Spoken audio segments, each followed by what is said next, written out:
And she was like, you could tell, I could tell the story just by what she did. We were driving, and we never even stopped. She came out, she stomped out, and she spat on the sidewalk with like the most hatred you could ever like spit. And the whole story I got like in my head was, she met a boyfriend there at the halfway house, like 2 recovering drug addicts. And she'd gone out and like gotten all dolled up, you know, she got a clean t-shirt and her slightly faded jeans, and like she had the lipstick on, and he had just like turned her down. Like that was the story in my head that I had. That's why she was spitting on the sidewalk. So that's where she came from. Then Other Mother. Other Mother was like,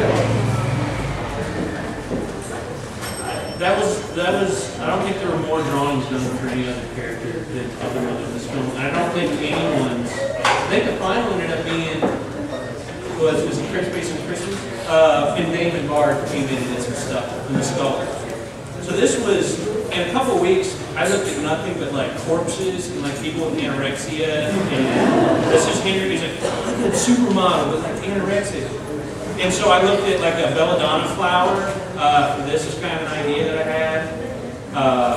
And then this, I wanted to, at a certain point in the film, you wanted to feel like she's falling apart, so I just put a big red swath of fabric like there was blood leaking out, and then you put the stitching in there.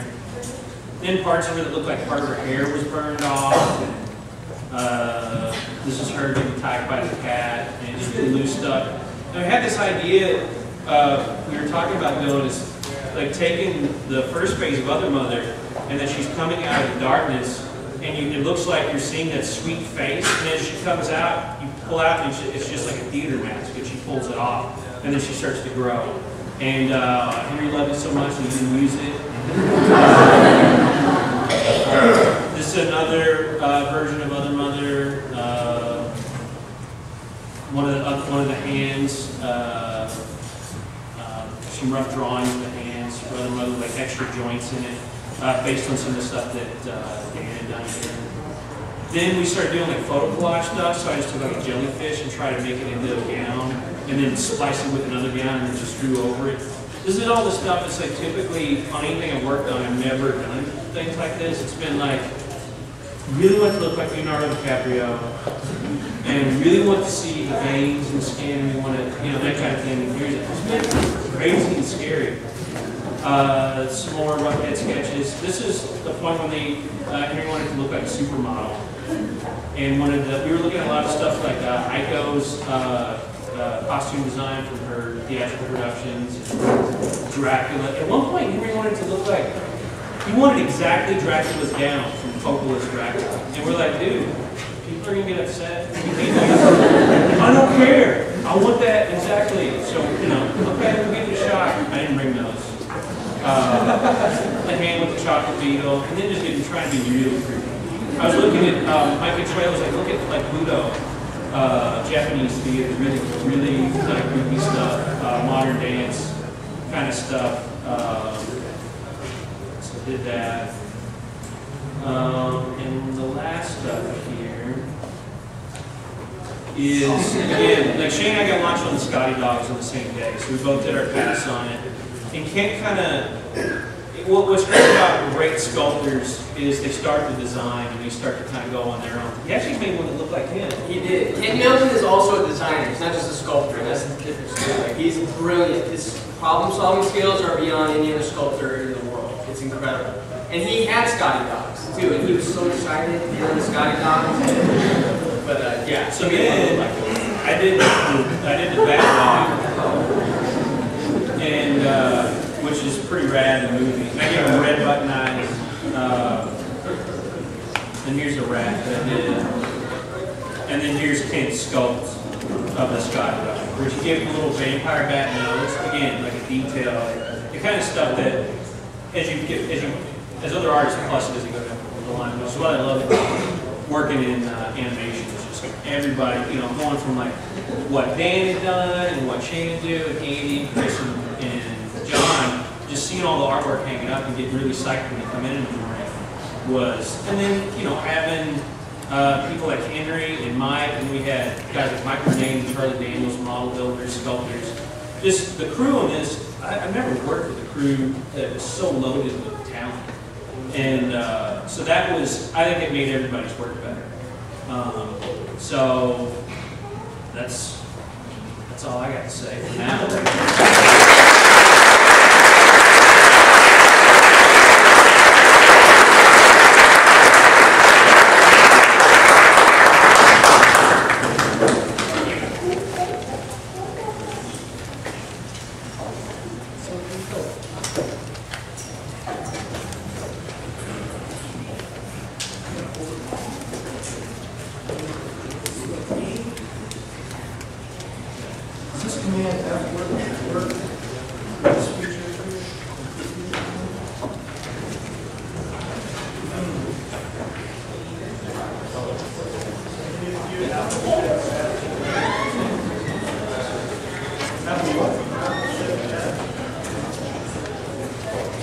I haven't touched one of these Macs.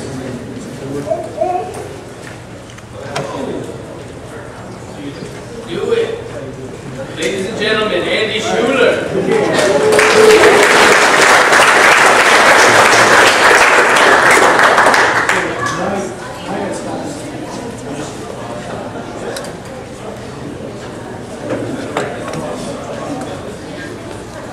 So, before we even worked on the film, we were all excited. We had heard that Henry Seller was making a movie, and so we were all stoked, and we decided to fly to Bolivia, and we talked to them about working on some projects, and wanted to work on one project, but really liked the director on that, and Henry heard the director. So he's like, you gotta have to work on my film. So we're like, I guess we're gonna work on Henry's film. But you gotta do some tests. And so we sat and we did tests. So this is some stuff I did before we were hired. And it was strange because after I worked there, they were using that work that we've done to sell the movie. Yeah. Yeah. But delete that.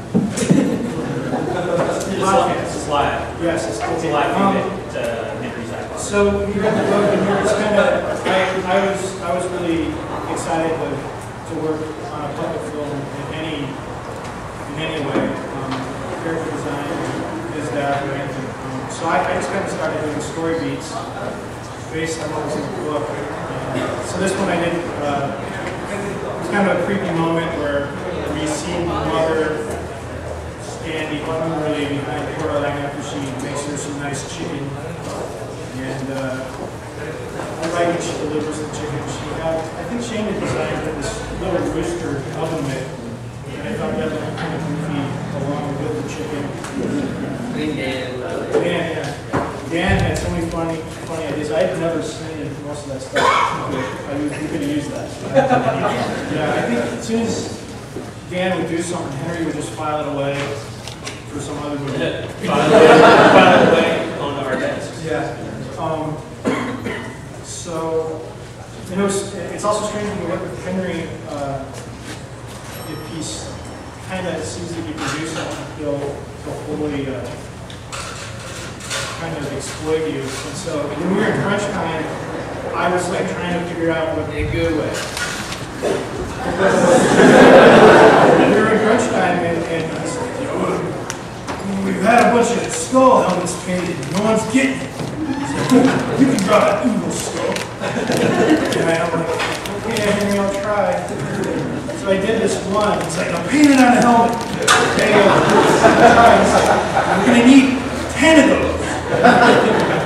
I'm busy trying to work on the movie.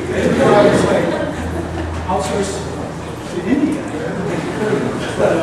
So I did just one and secretly told Georgia, I said, don't help Henry, but I don't have the energy to paint. So I just painted one, and I don't know his name, but he was a really good painter in the cover part. He actually duplicated the pen over. Anyway.